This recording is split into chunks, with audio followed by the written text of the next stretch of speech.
The Warthog ship floated in the darkness of space like a giant metal spider.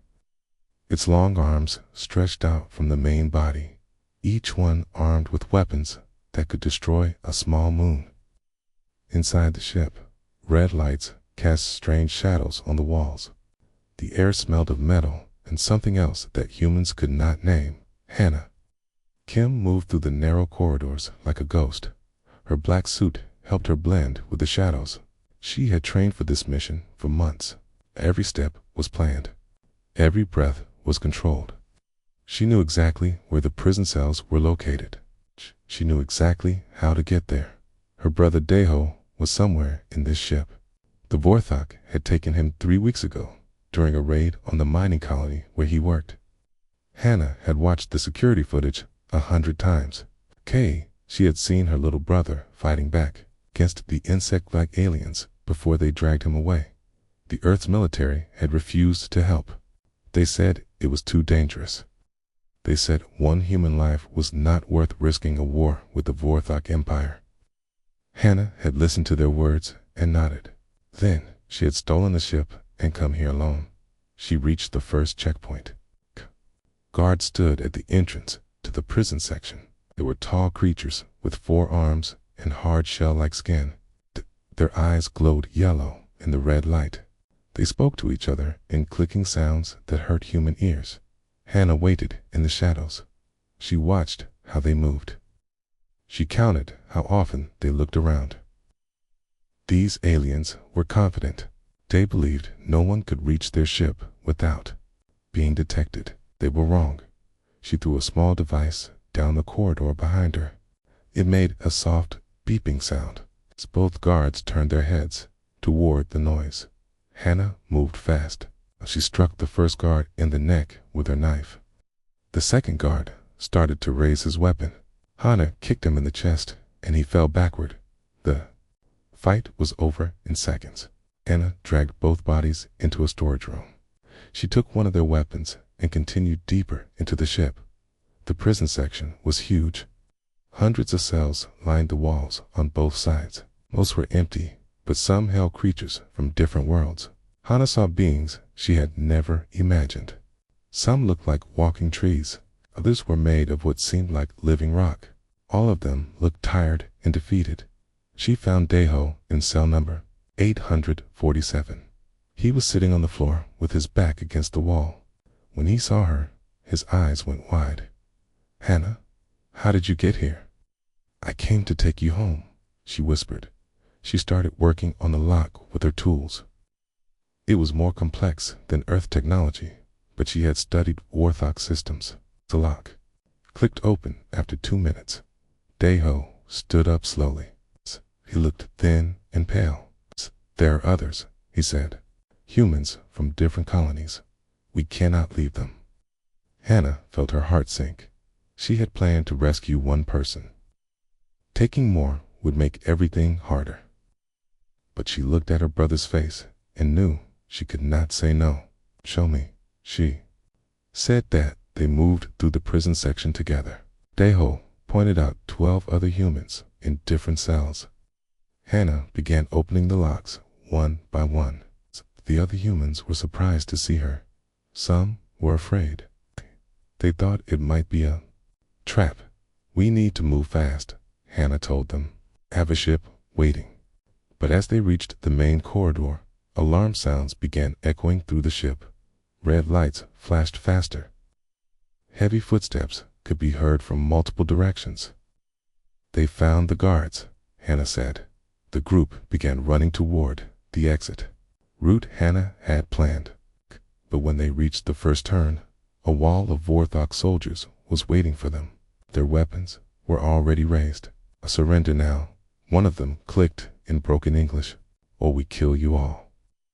Hannah looked at the 13 humans behind her. Then she looked at the 20 Vorthok soldiers in front of her. She still had her weapon, but the math was simple. They were trapped. "She surrendered," she said, and dropped her weapon.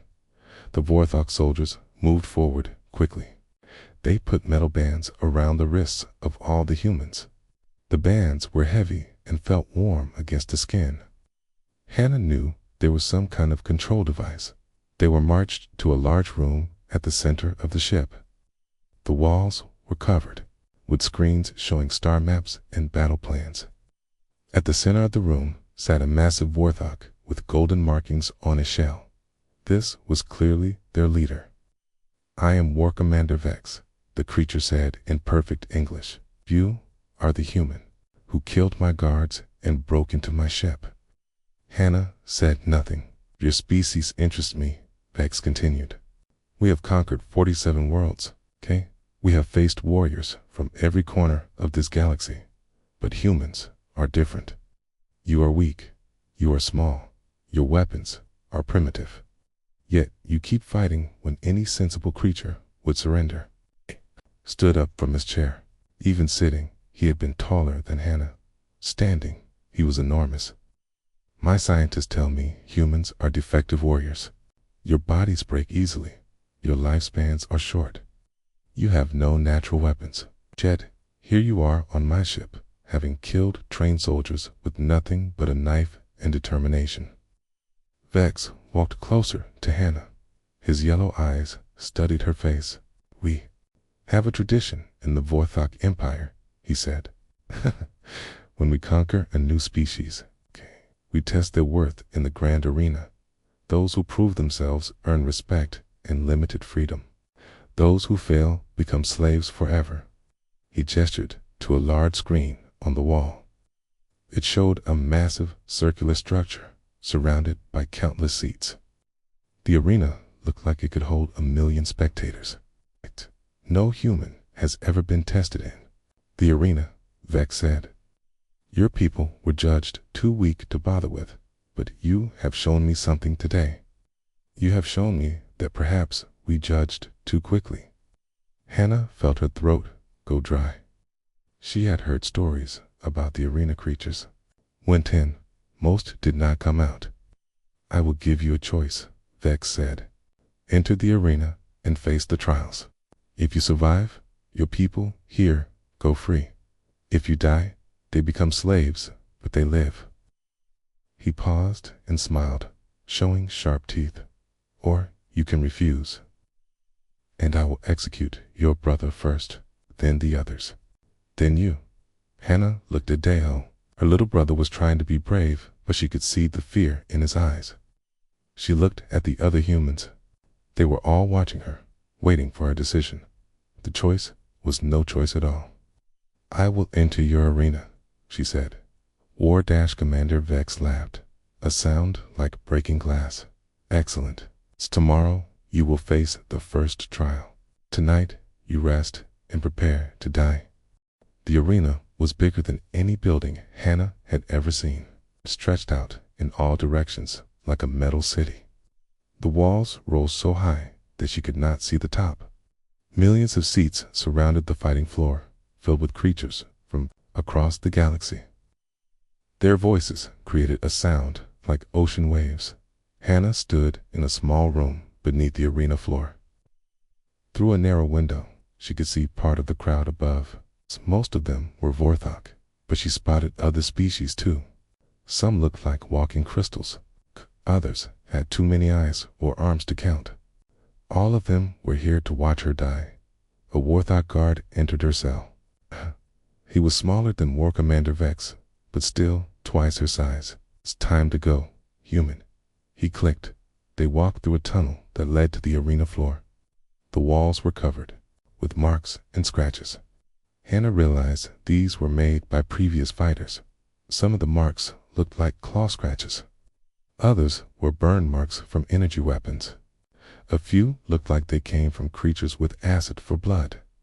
The tunnel ended at a large metal door. The guard stopped and turned to face Hannah. "Listen carefully," he said. "The arena changes for each fight. Thor can become anything: mountains, swamps, ice fields, lava pits. You will not know what you face until the battle begins." He pointed to a small device on the wall. "If you want to surrender, press that button. You will be taken away and killed quickly. It's better than what your opponent will do to you." "What is my opponent?" Hannah asked. The guard made a sound that might have been laughter. Crix, the poison claw. He has won 43 battles. He is fast like lightning and deadly like fire. His claws carry venom that kills in seconds. Even our best warriors fear him. The metal door began to open. Bright light poured in from the arena floor. The sound of the crowd grew louder. Any last words, human? Hannah looked through the doorway at the arena floor. It looked like normal dirt and sand now, but she knew it would change soon. Guess, she said. Tell War Commander Vex that I am not here to put on a show. I am here to win. She walked through the doorway onto the arena floor. The crowd noise hit her like a physical force. Millions of voices shouting, clicking, roaring, and making sounds she had no names for. Most of them were calling for her blood. She could hear them chanting something in the Vorthok language. She did not need to understand the words to know they were betting on how quickly she would die. A voice boomed across the arena, speaking in multiple languages so everyone could understand. Citizens of the Empire, today we've witnessed something never seen before. A human enters our sacred arena. Watch as this weak creature faces Crix, the poison claw, champion of the Mokari homeworld. On the other side of the arena floor, another door opened. What came out did not look like any animal Hannah knew. Crix moved on 6 legs that bent in ways that hurt to watch. His body was long and thin like a snake, but covered in hard scales. 2 huge claws extended from his front arms. They dripped with green liquid that made the sand smoke where it touched. Krix was fast. He covered half the distance between them in 2 seconds, but then he stopped and began circling her. His head moved from side to side like he was studying her.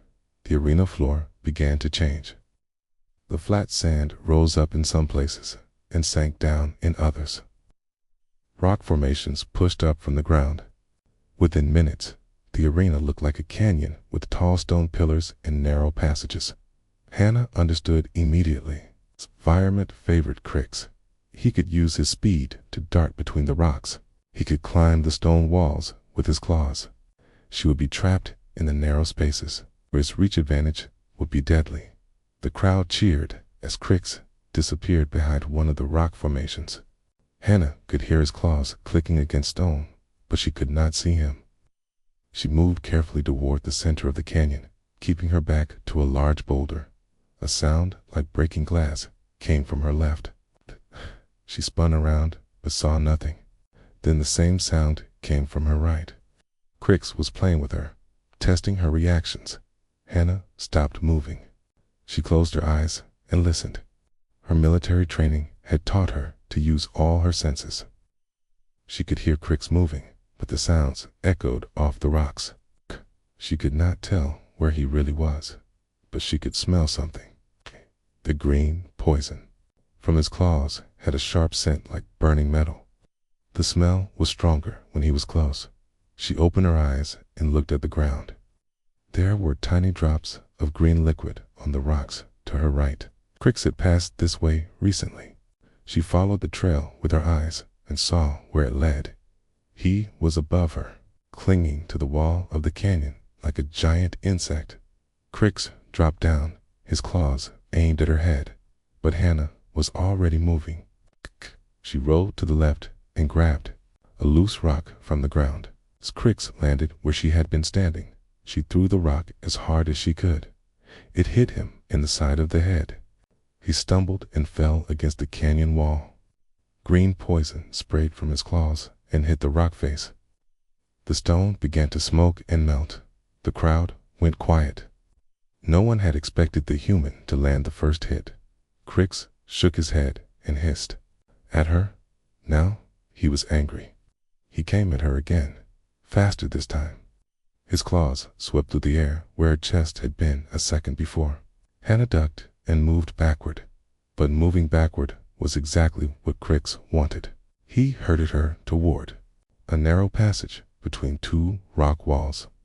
Once she was trapped there, his longer reach would end the fight. Hannah realized what he was doing. Instead of backing away further, she did something unexpected. She ran straight at him. Crix raised his claws to strike her down. But at the last second, Hannah dropped to the ground and slid between his legs. As she passed under him, she grabbed a handful of sand and threw it up into his eyes. Crix shrieked and stumbled backward, trying to clear the sand from his vision. Hannah rolled away and picked up another rock. This one was bigger and heavier. When Crix turned toward her again, she was ready. She threw the rock with all her strength. It hit him in the center of his chest and knocked him backward into the canyon wall. The impact must have hurt him badly because he stayed down for several seconds. When he got up, he moved more slowly. One of his legs was not working properly, but he was far from finished. Crix began climbing up the canyon wall. Hannah understood his plan. He would attack from above, where she could not reach him with rocks. She looked around the canyon floor. There were plenty of loose stones, but none big enough to reach the top of the wall. She needed a different plan. Hannah noticed something about the rock formations. They were not solid. Water had carved them over many years, creating cracks and weak points. If she could bring down part of the wall, she might be able to reach Crix. She began throwing rocks at the base of the wall where Crix was climbing. Not at him, but at the rock itself. Each impact created small cracks.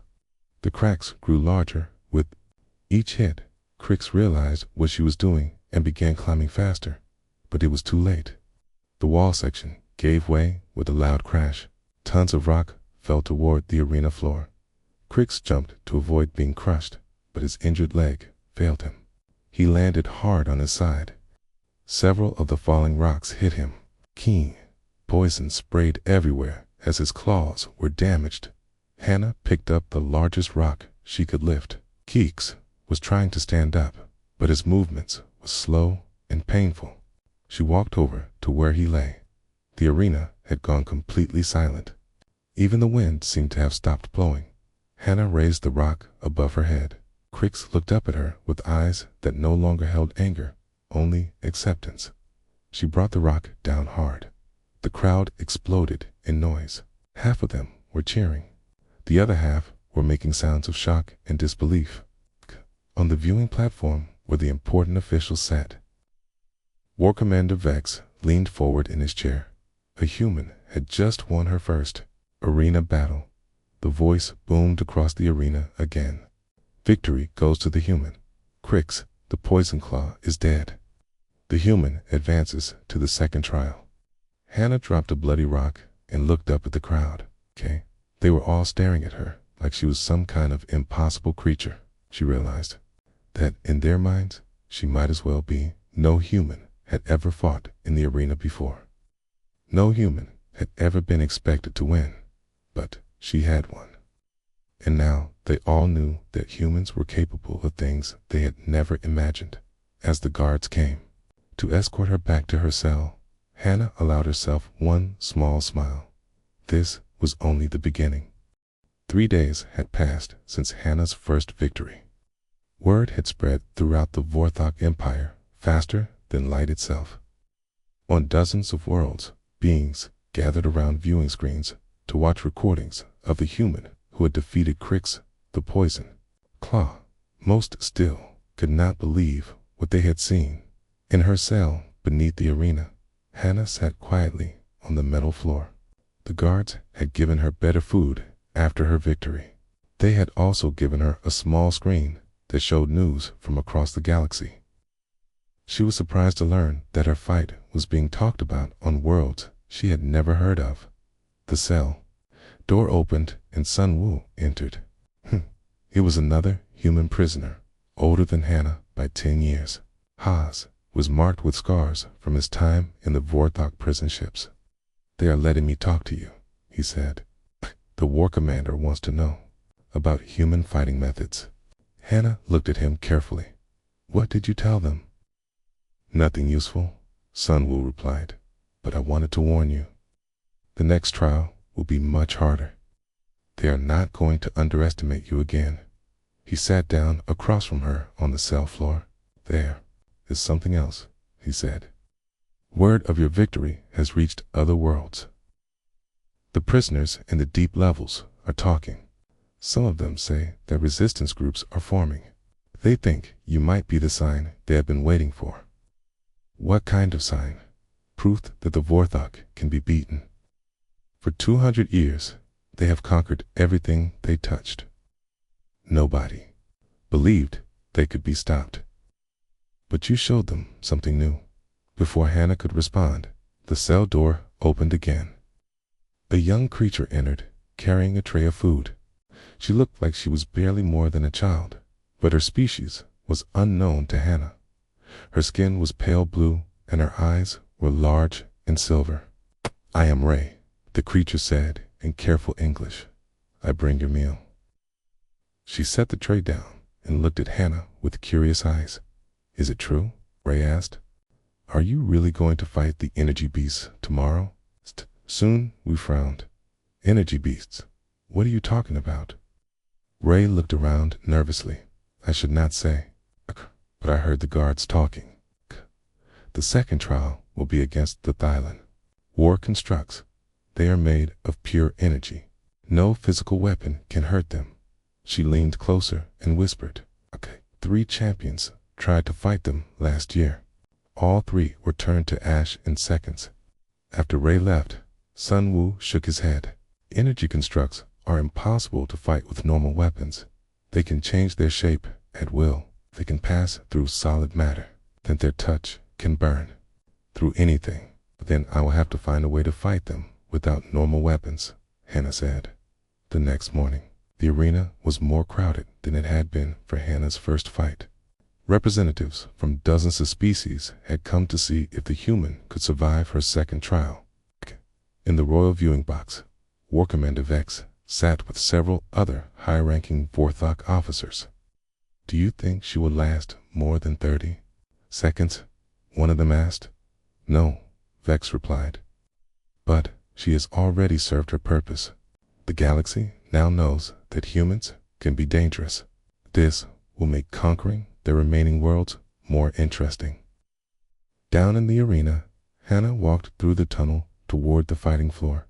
The walls here were different from before. They were covered with strange symbols that seemed to glow with their own light. The guard escorting her was nervous. She could see it in the way he kept looking around. "The constructs are old," he told her.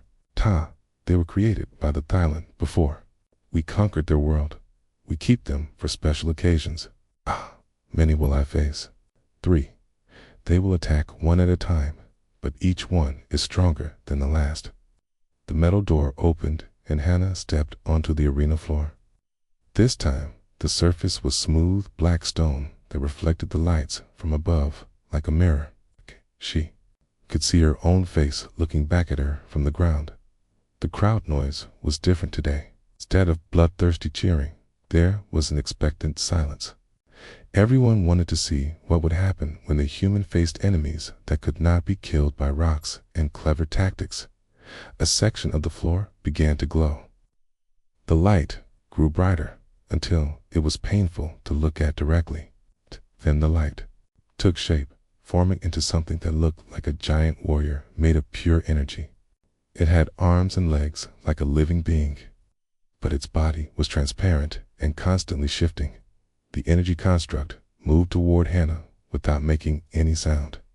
Its feet did not touch the ground. It simply glided across the arena floor like it was swimming through air. Hannah backed away from it, but she knew running would not help. The construct could probably move faster than she could. She needed to think of something else. The creature reached out with one glowing arm. Hannah dodged to the side, but she felt the heat from its touch. The air itself seemed to burn where the construct had passed. She picked up a piece of broken stone from the arena floor and threw it at the creature. The stone passed right through its body without causing any damage. The construct turned toward her and raised both arms.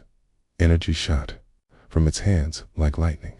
Hannah rolled behind a raised section of the arena floor. The energy blast hit the stone barrier and melted it instantly. She could feel the heat through the remaining rock. The crowd was getting excited now. They could see that the human was in real trouble. This was not like her fight with Crix against the energy construct.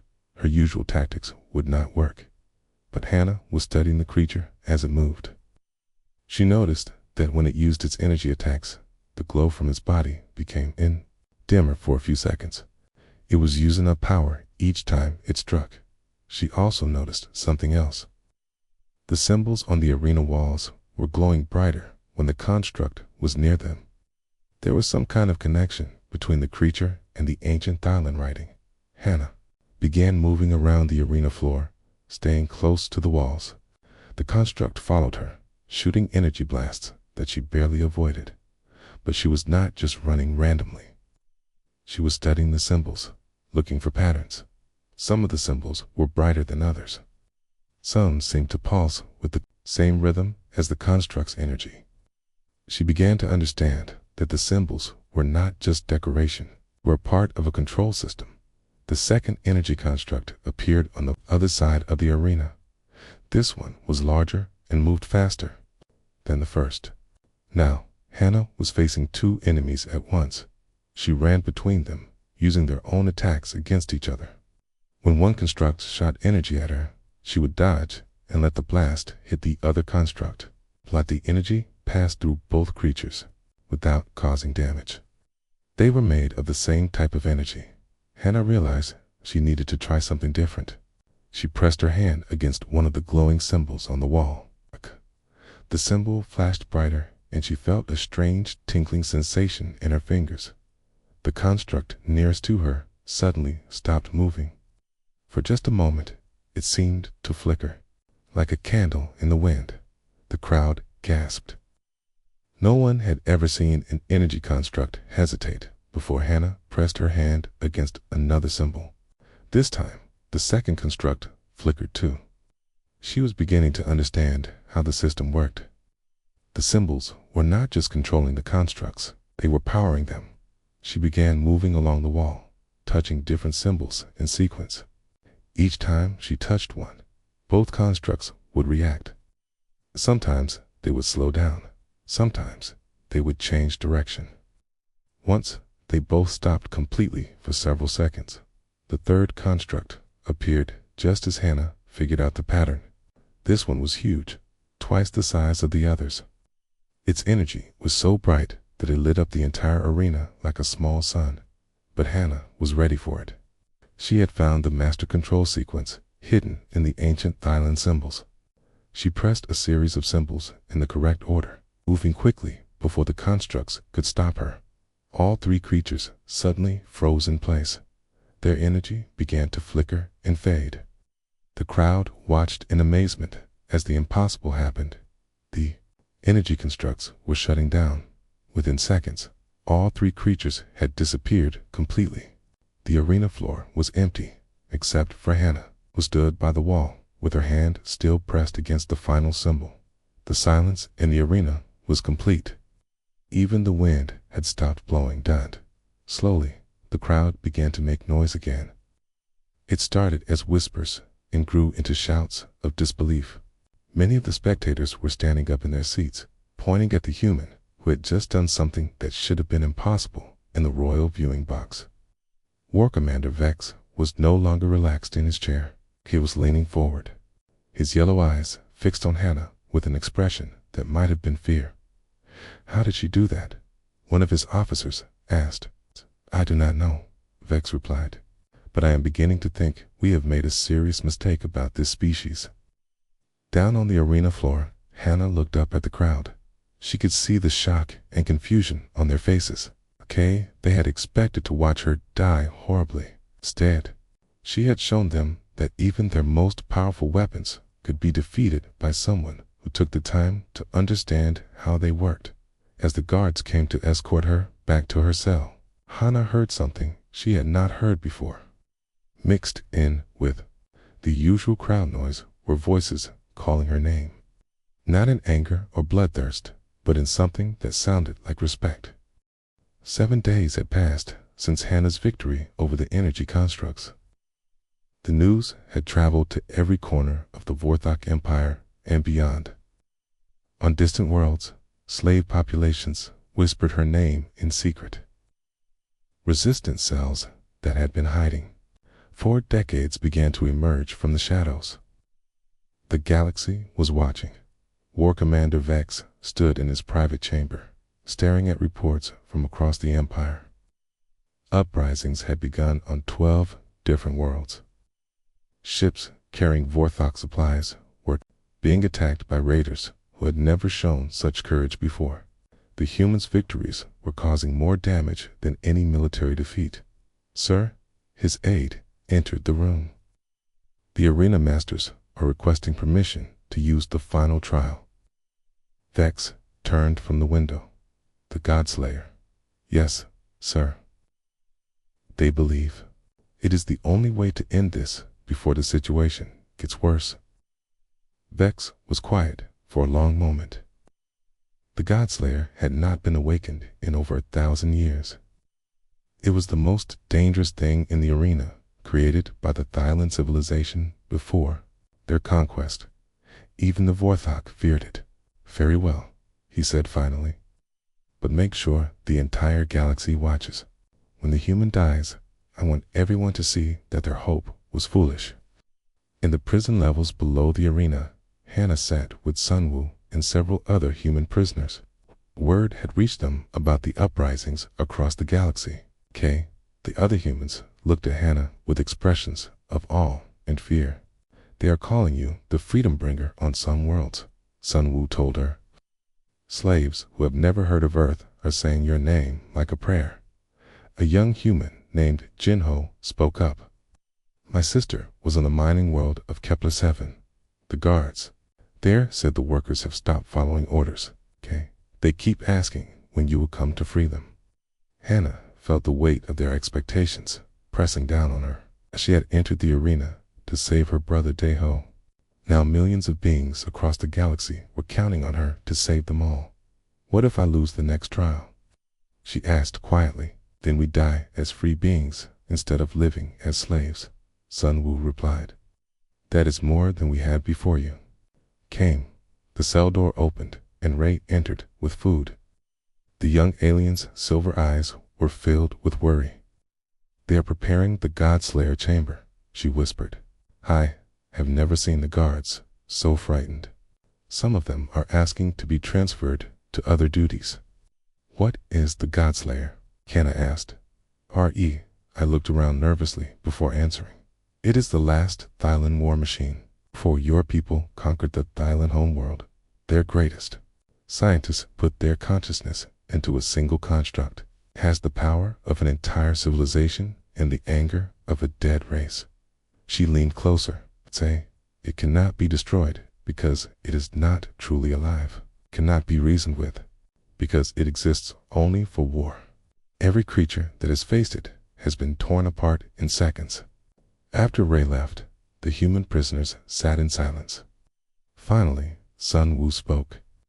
"There might be another way to look at this," he said. "The Thylon were an advanced civilization. If their consciousness still exists in that machine, maybe it remembers what freedom was like before the Vorthok came. You think it might help me? I think it might listen to you. You are not Vorthok. You are fighting the same enemy they fought." The next morning, the arena was more crowded than ever before. Ships from dozens of worlds had come to witness what everyone believed would be the humans' final battle. In the royal viewing box, War Commander Vex sat with the highest officials of the Empire.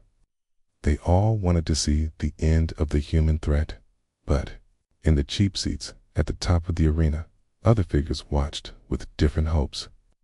Rebels and freedom fighters had risked their lives to be here. If Hannah won, they would carry word of her victory back to their worlds. If she lost, they would carry word of her courage. Hannah walked through the tunnel toward the arena floor. This time, the walls were covered with warnings in dozens of languages. All of them said the same thing: turn back. Death waits ahead. The guard escorting her was different from the others. He was older and carried more scars. His name was Deck, and he had been working the arena for 30 years. I have seen 1,000 champions die, he told her. Warriors who could crack mountains with their bare hands. Creatures who could move faster than light itself. The Godslayer killed them all in seconds. Why are you telling me this? Stopped walking and looked at her with a strange expression. 'Cause in 30 years, you are the first fighter who made me believe that maybe the impossible is possible. Anyone can survive what waits ahead. It might be you. The metal door opened and Hannah stepped onto the arena floor. The surface was different. Again, instead of sand or stone, the floor was made of smooth metal that reflected everything like a perfect mirror. Strange symbols covered every surface, glowing with soft blue light. The air itself felt different, charged with energy that made her hair stand on end. At the center of the arena floor was a circular platform raised above the rest of the surface. Ancient machines surrounded it, humming with power that had been building for centuries. The crowd fell silent as the machines began to activate. Lights flashed in patterns, too complex for most minds to follow. The humming grew louder until it became a sound that seemed to come from inside everyone's head. Then the Godslayer appeared. It was not like the energy constructs Hannah had faced before. This creature was solid and real, but it moved like it contained the power of a star. It stood 12 feet tall, and its body seemed to be made of living metal that flowed like water. Its eyes burned with light that had seen the death of worlds. When it spoke, its voice echoed through the arena like thunder. Another challenger comes to die. I am the last guardian of the Thailand people. I am their anger made manifest. I am their vengeance given form. The creature raised one hand and energy crackled between its fingers. The crowd leaned forward, expecting to see the human destroyed instantly. But Hannah did not attack. She did not run. Instead, she did something no one expected. She knelt down on the arena floor and placed her hands flat on the metal surface. I know what you are, she said loudly enough for her voice to carry across the arena. You are not a weapon. You are people crying out in pain. The Godslayer stopped moving. Its burning eyes focused on her with surprise. You speak strangely for one who comes to challenge me. I do not come to challenge you. I come to understand you. Hannah stood up slowly, keeping her movements calm and non-threatening. The Thailand were conquered, just like my people. Just like dozens of other races. Okay, we are all victims of the same enemy. The Thailand are dead. I am all that remains. No, Hannah said firmly. You are not the last Thailand. You are the first Thailand who has a chance to see your people's enemies defeated. She gestured toward the viewing box where War Commander Vex sat. Look at them. They use your people's technology, but they do not understand it. They fear you so much that they keep you locked away, only bring you out when they need to kill their enemies. You are not their weapon. You are their prisoner. The Godslayer's eyes flared brighter. Around the arena, the Thailand symbols began to pulse with new patterns. What do you propose, small human? Help me in this, not just for my people, but for yours. The Vorthok have ruled this galaxy for too long. Together, we can show everyone that they can be beaten. The crowd was growing restless. This was not the battle they had come to see. In the royal box, War Commander Vex stood up from his chair. What is happening? He demanded. Why is the Godslayer not attacking? Down on the arena floor, the ancient creature moved closer to Hannah. When it spoke again, its voice was different, softer, more alive. You offer alliance where others offer only battle. This is ... unexpected. People learned long ago that the best way to defeat a strong enemy is to find allies who share the same goal. The Godslayer raised both hands. Energy began to build between its fingers, but this time it felt different. Instead of destructive power, It felt like potential waiting to be shaped. If I help you, the Vorthok will try to destroy me. Let them try, but they will have to go through both of us. The creature was silent for a long moment. Then, slowly, it began to change. The flowing metal of its body shifted and reshaped itself. When the transformation was complete, it no longer looked like a war machine. It looked like a tall, graceful being with wisdom in its eyes. I accept your alliance, human. Let us show this galaxy what freedom looks like. The Godslayer raised its hands toward the sky. Energy poured out in all directions, but instead of destroying, it began to activate every Thailand symbol in the arena. The ancient technology that the Vorthok had been using without understanding suddenly came alive to control. Panels that had been dark for centuries began to glow. Hidden passages opened in the arena walls. Most importantly, energy barriers that kept the prisoners locked in the levels below began to shut down. War Commander Vex realized what was happening and began shouting orders to his guards, but it was too late. The Godslayer had taken control of the arena systems all across the massive structure. Prison doors began to open. Thousands of prisoners from dozens of worlds poured out into the arena corridors. Among them were Daeho and the other humans, led by Sun Wu and Young Rei. The crowd in the stands began to panic as they realized that the arena was no longer under Vorthok control. Some tried to flee. Others sat in stunned silence, unable to believe what they were seeing. The arena had become a battlefield. Freed prisoners fought Vorthok guards in the corridors while ancient Thailand technology awakened throughout the massive structure. Energy flowed through systems that had been dormant for centuries, lighting up the arena like a star being born. On the main floor, Hannah stood beside the Godslayer as chaos erupted around them. The ancient being's eyes glowed brighter as it accessed more of the Thailand systems hidden throughout the arena. The technology extends far beyond this place, the Godslayer told her. The Vorthok built their empire using Thailand machines. They never understood. Every ship, every weapon, every communication system has Thailand components. Hannah felt a chill of understanding. You can control all of it. We can control all of it. The power flows through both of us now. She looked down at her hands and saw faint lines of blue energy running along her skin. When the Godslayer had formed their alliance, it had shared more than just friendship. It had shared its connection to the ancient technology network. War Commander Vex appeared at the edge of the arena floor, surrounded by a squad of heavily armed guards. His yellow eyes blazed with fury as he pointed at Hannah. "Kill the human," he shouted. "Kill them both." The guards raised their weapons and began firing, but the energy blasts never reached their targets. A shimmering barrier appeared in the air, absorbing every shot. The Godslayer had activated the arena's defensive systems.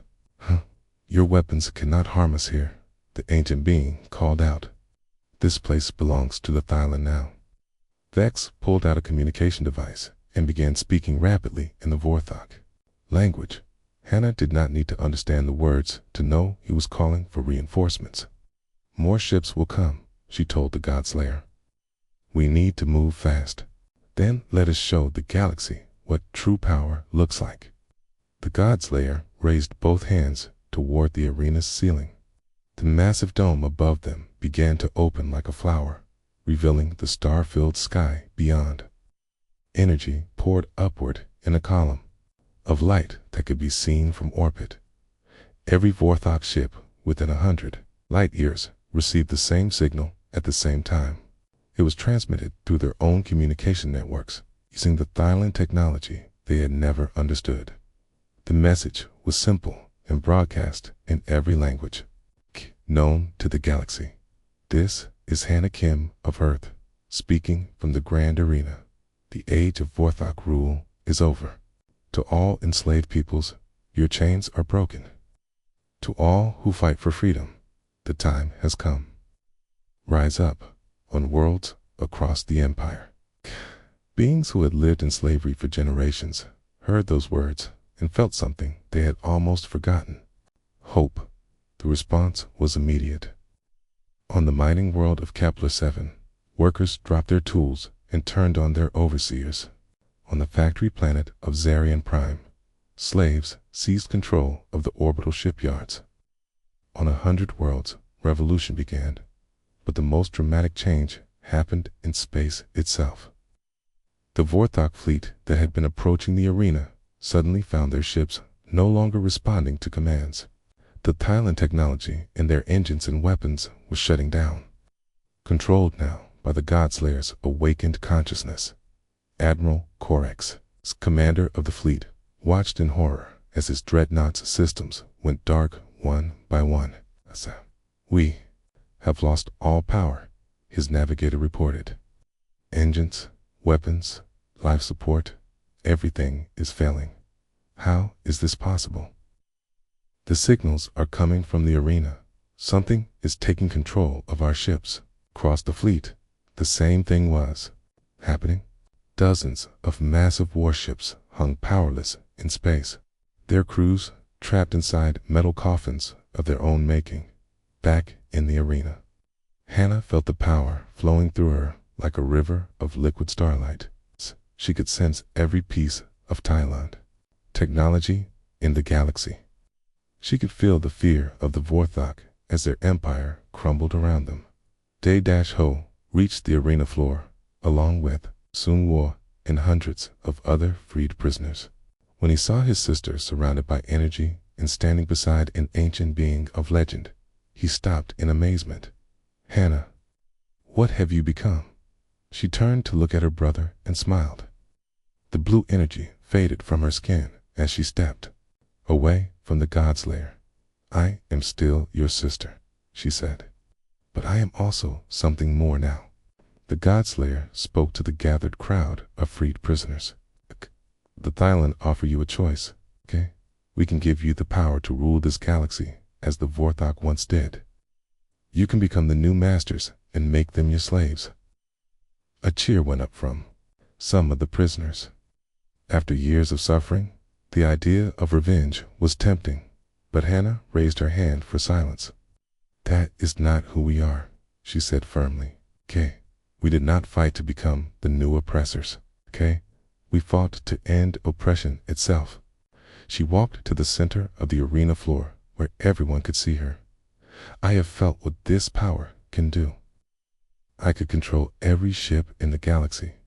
I could make entire worlds obey my commands, but that would make me no different from the Vorthok." She gestured toward War Commander Vex, who stood with his guards at the edge of the floor. "They ruled through fear and strength. We will build something better. We will create a galaxy where different species work together instead of fighting each other." The Godslayer moved beside her. "The human speaks wisdom. The Thailand learned, too late, that power without compassion leads only to destruction. We will not make that mistake again." Young Ray pushed through the crowd until she stood in front of Hannah. "What will happen to us now?" she asked. Hannah knelt down so she was at eye level with the child. "You will go home.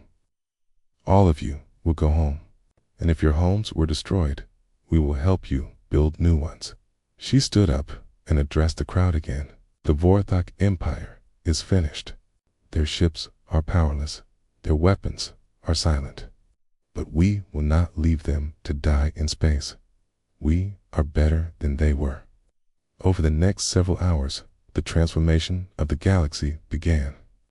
Vorthok warships were boarded by the freed prisoners, but instead of revenge, they offered mercy. The conquered became the liberators, and the liberators chose forgiveness over vengeance. War-Commander Vex was brought before Hannah in chains. He expected to be executed, but she surprised him again.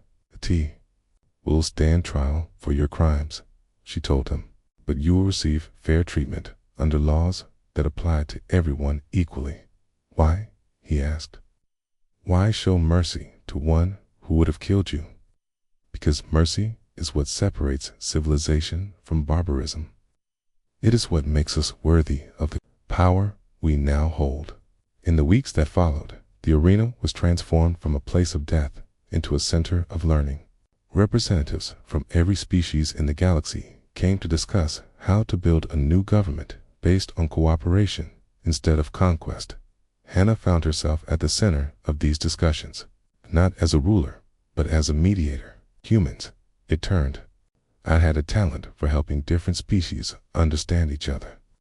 They became the diplomats and translators of the new galactic community. The Godslayer remained in the arena, serving as a living link to the Thailand technology that now served all species equally. The ancient being had finally found peace, knowing that its people's legacy would be used to build instead of destroy. Daeho joined the new Galactic Council as Earth's representative. Sunwoo became the director of prisoner rehabilitation programs, helping former slaves adjust to freedom. Young Ray grew up in a galaxy where slavery was just a dark memory from the past. As for Hannah, she became something the galaxy had never seen before. She was offered the title of Empress, but she refused it. She was called the Liberator. But she said that title belonged to everyone who had fought for freedom in the end. The beings of the galaxy simply called her what she had always been, human. But they said the word with respect now, understanding, finally, what it meant. To be human was to find hope in the darkest places. To be human was to choose cooperation over conquest. To be human was to believe that even the most impossible problems could be solved.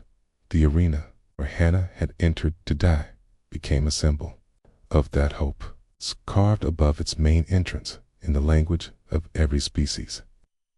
Were the words she had spoken on the day everything changed. We are better than they were. And across the galaxy, billions of beings looked at those words and knew them to be true. Hannah Kim had entered their arena as a desperate soldier trying to save her brother. She left as something far greater than any god the galaxy had ever known. She left as hope itself, made real.